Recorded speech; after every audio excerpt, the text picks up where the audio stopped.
Hello everyone, and welcome to my YNR Official 24 channel. Victor Newman didn't plan to destroy Daniel Romalotti's life when he summoned him to the ranch that cold, ominous evening, but by the time the fire crackled low and the last devastating word left Victor's lips, there was no version of Daniel's future left untouched, because the DNA bombshell Victor revealed didn't just rewrite a family tree. It obliterated the emotional foundation Daniel had unknowingly built his entire identity on, and at the center of the wreckage stood Phyllis Summers. Trembling, exposed, and finally stripped of the carefully curated lie she had guarded for decades, a lie that Victor had uncovered not out of mercy but necessity, because when Victor Newman smells deception, especially one that intersects with his family, his legacy, or his enemies, he hunts it down with surgical precision. And this time the trail led straight to Phyllis and a falsified paternity test buried deep in hospital archives,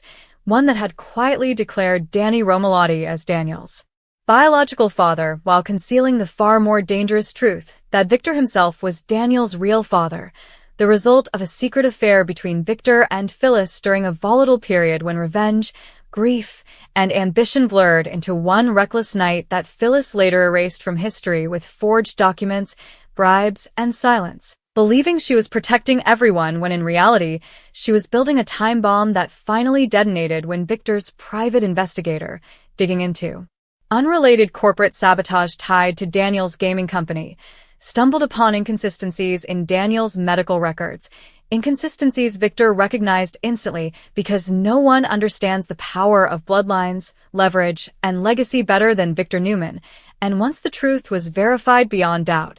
Victor chose not to expose Phyllis publicly or through the courts but personally, face-to-face, dragging Daniel into the storm with the brutal belief that the truth, no matter how cruel, is always preferable to a lie, even as Phyllis begged him not to tell, her voice cracking as she confessed that she had been young, terrified, and certain that revealing Victor as Daniel's father would destroy not only her own life but Daniel's chance at normalcy, especially given Victor's reputation and Danny's genuine love. Yet Victor was unmoved, because what enraged him wasn't just the lie itself, but the years stolen from him, the son he never knew he had, the blood heir raised outside the Newman name, and the realization that Phyllis, of all people, had outplayed him for decades. And so when Daniel arrived, expecting a business discussion or perhaps another Newman power play, he instead walked into the emotional equivalent of a firing squad, watching Victor slide the DNA results across the table with chilling calm as he uttered the words that shattered everything Daniel thought he knew. "I'm your father." Words that didn't land gently, but struck like a physical blow, leaving Daniel reeling, confused, and furious as his eyes darted between Victor's ironclad certainty and Phyllis's tear-streaked guilt. And in that moment Daniel's past collapsed in on itself, memories replaying with new meaning, his artistic intensity, his stubborn defiance, his complicated relationship with authority, all suddenly framed through a Newman lens he never asked for. And when he turned to Phyllis demanding the truth, demanding to know if his entire life was a fabrication, Phyllis could no longer run, could no longer spin, could only admit that yes, she had lied, that she had altered the test results, that she had chosen Danny because he was safe and kind and because she believed Victor's world would consume Daniel whole. But Daniel didn't hear protection, he heard betrayal, because in his mind Phyllis hadn't just lied about biology, she had stolen his right to know himself, to choose his own path, to decide whether he wanted the Newman legacy or not. And his reaction was immediate and devastating as he recoiled from both of them, accusing Victor of orchestrating the reveal as another power grab and Phyllis of manipulating his entire existence, his voice breaking as he realized that every argument he'd ever had with his mother, every time she insisted she knew what was best, had been rooted in this one monstrous secret. And the fallout didn't stop at that room because Genoa City felt the shockwaves almost instantly, with Danny Romalotti blindsided by the revelation and crushed by the knowledge that the son he loved unconditionally was never biologically his, though his pain was laced with a quieter devastation as he grappled with the fear that Daniel might now see him as a lie too, even though Danny's love had always been real, while Summer Newman found herself caught in the crossfire, torn between loyalty to her mother and the sudden reality that her brother was now her uncle by blood, a revelation so soap operatic and surreal that it left her questioning her own place in the Newman hierarchy, especially as Victor began asserting subtle claims, offering Daniel access to Newman Enterprises resources under the guise of family responsibility, while insisting he expected nothing in return, a statement no one who knows Victor Newman actually believes, least of all Daniel, who bristled at the implication that his success had anything to do with his DNA rather than his talent and hard work, yet even as he rejected Victor's overtures, he couldn't escape the internal turmoil of recognizing pieces of himself reflected disturbingly clearly in Victor's relentless drive, and Phyllis, meanwhile, became a pariah overnight,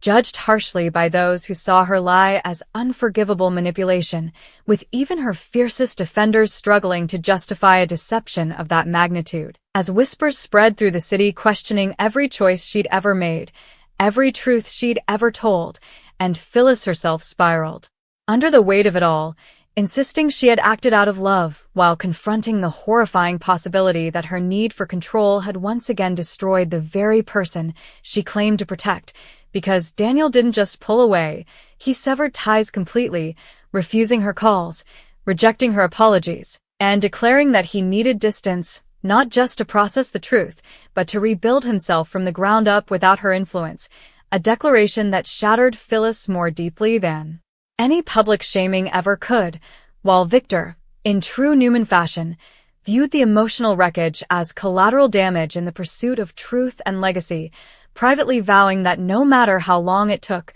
Daniel would eventually recognize the power, privilege, and destiny tied to his Newman blood, even as Nikki struggled with the revelation herself, caught between her loyalty to Victor and her empathy for Daniel, urging Victor to tread carefully lest his trademark forcefulness push his newfound son further away. But Victor remained resolute, convinced that time, truth, and inevitability were on his side, as Daniel's world continued to fracture with his professional life taking a hit when investors questioned his stability amid the scandal, his personal relationships strained by mistrust, and his sense of self left in tatters as he questioned whether any part of his life had been untouched by Phyllis's lie, a question that haunted him relentlessly as he ultimately made the painful decision to leave Genoa City altogether, not as an escape, but as an act of survival, a chance to rediscover who Daniel Romalotti truly was when stripped of false narratives,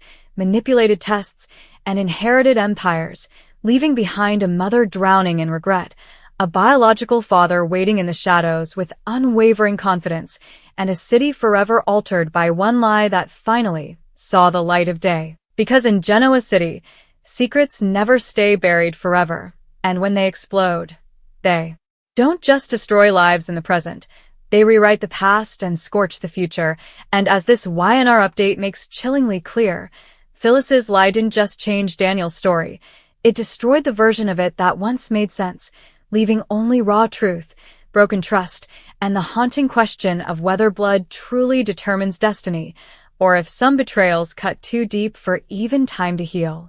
The damage didn't end with Daniel's departure from Genoa City, because once a secret of that magnitude is unleashed, it has a way of crawling into every corner of the town, poisoning relationships that seemed unrelated and reopening old wounds people thought had long since scarred over, and as the days passed, the truth about Daniel's DNA became less of a shocking headline and more of a slow-burning psychological war that no one involved could escape, least of all Phyllis, who found herself wandering through her once familiar world like a ghost, every hallway echoing with whispers,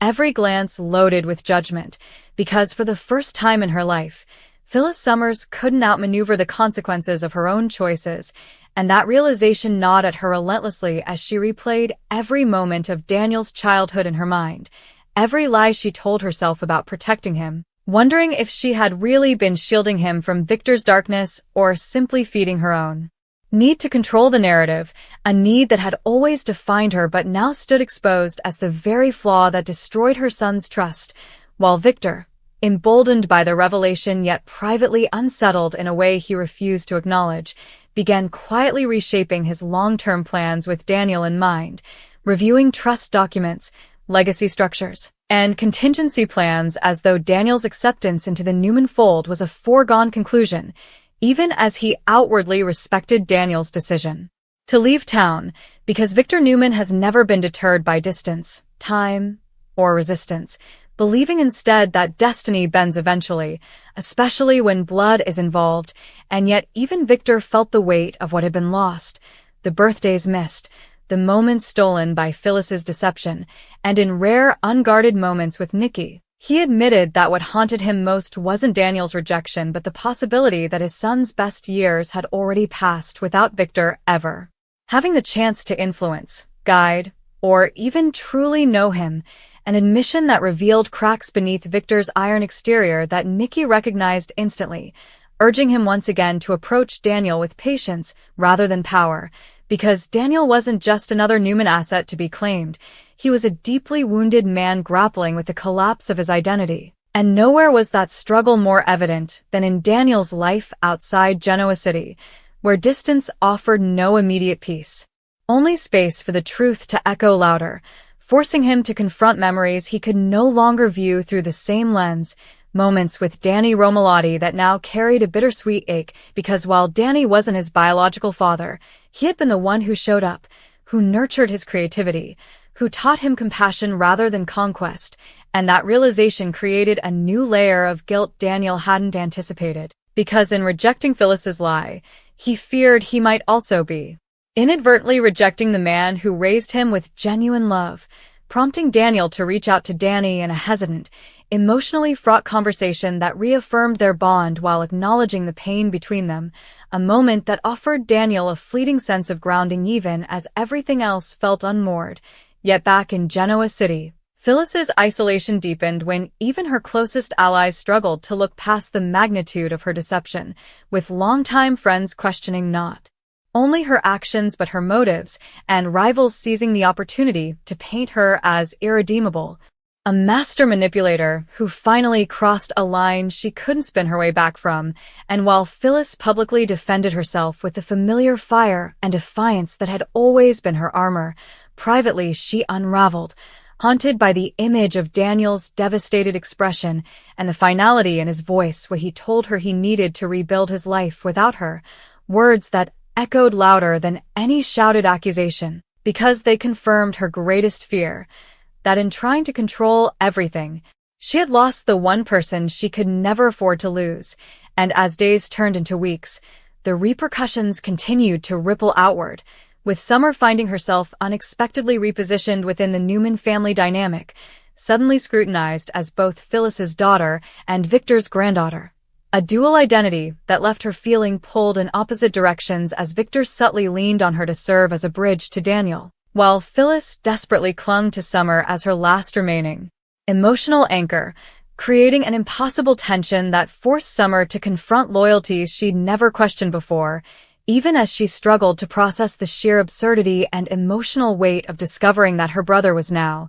biologically speaking, part of the generation above her, a twist that only Genoa City could normalize yet never truly absorb. And amid all this, the business world wasted no time exploiting the scandal, with Daniel's professional credibility taking hits as investors and partners quietly distanced themselves, unsure whether his sudden connection to Victor Newman would bring opportunity or instability, a perception that infuriated Daniel when he learned of it, reinforcing his determination to carve out a future defined by his own merits rather than his bloodline, while Victor, ever strategic, viewed the backlash as temporary noise, confident that once Daniel inevitably stepped into the Newman orbit, perceptions would shift overnight, because that's how power works in Victor's world. And yet even Victor couldn't fully predict the emotional cost of his reveal, because while he believed the truth had to come out, he underestimated the depth of Daniel's sense of violation, a wound that couldn't be healed by time alone or softened by legacy offers. And as Nikki continued to act as the conscience Victor rarely listened to, she warned him that forcing the issue would only cement Daniel's resistance, suggesting instead that Victor examine his own role in the chain of events that led to Phyllis's lie in the first place, a suggestion Victor initially dismissed before reluctantly acknowledging that had he been a different man all those years ago, less ruthless, less intimidating, Phyllis might not have felt compelled to erase him from Daniel's life entirely, a realization that didn't absolve Phyllis, but complicated the narrative in ways Victor wasn't accustomed to confronting. While Phyllis herself reached a breaking point, culminating in a raw, public confession that stripped away her usual bravado as she admitted to the town that her lie wasn't just about protection but fear of Victor, fear of losing control, fear of becoming irrelevant in her own son's story, an admission that shocked even those who thought they knew her best and briefly shifted the tone of public judgment from outright condemnation to uneasy empathy. Though empathy alone couldn't repair the damage she'd done, especially not with Daniel still unwilling to engage, leaving Phyllis trapped in a limbo where accountability offered no redemption. And as the months wore on, the question haunting everyone became not whether Daniel would ever return to Genoa City, but who he would be if he did, because the man who left was not the man who had come back, his worldview forever altered by the knowledge that his life had been shaped by forces beyond his consent. And that realization hardened him in subtle ways, sharpening his resolve, deepening his skepticism, and forcing him to define family not by DNA, but by choice, a philosophy that stood in direct opposition to Victor's belief that blood determines destiny, setting the stage for an inevitable reckoning should their paths cross again. And as fate would have it, Genoa City has a way of pulling its own back into the orbit, especially when unfinished business lingers like a storm cloud. And with whispers beginning to circulate about Daniel's potential return tied to a high-stakes project that could rival Newman Enterprises itself, the tension reignited, with Victor watching from afar, Phyllis bracing for confrontation, and the town collectively holding its breath, because one thing was certain. The DNA bombshell may have already exploded, but the fallout was far from over, and in a world where truth is a weapon and love is often collateral damage, the question looming over Genoa City wasn't just whether Daniel could ever forgive Phyllis or accept Victor, but whether any of them could survive the cost of finally telling the truth, because in the end, this wasn't just about who Daniel's father was. It was about how one lie reshaped generations, fractured identities, and proved once again that in the young and the restless, secrets don't just destroy the present. They haunt the future long after the truth is told. In the end, what lingered most wasn't the shock of Victor's DNA revelation or even the scandal that rocked Genoa City, but the quiet, irreversible shift in every relationship it touched, because once the truth was exposed, there was no version of the past left that felt entirely real, and Daniel understood with aching clarity that even if forgiveness someday became possible, innocence never would, as he carried the weight of knowing his life had been constructed on a lie told with love but sustained by fear, a realization that hardened his resolve to live on his own terms no matter how lonely that path became, while Phyllis, stripped of excuses and defenses, was left confronting the brutal irony that her greatest act of protection became her most catastrophic betrayal,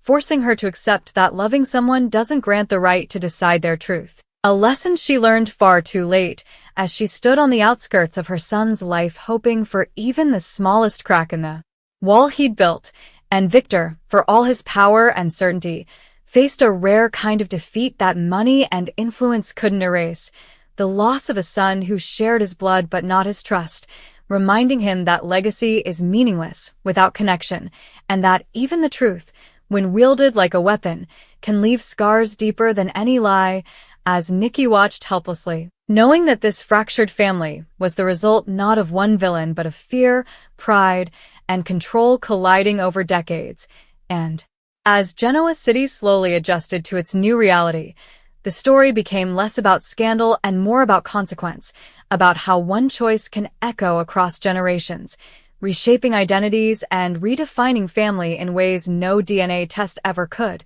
leaving Daniel to walk forward carrying both the strength of the man who raised him and the fire of the man who fathered him, determined to decide for himself which parts of that legacy he would claim and which he would leave behind, because in the end, blood may reveal the truth, but it is choice that defines who we become, and in this devastating Y&R chapter, that truth proved more explosive than any secret ever buried.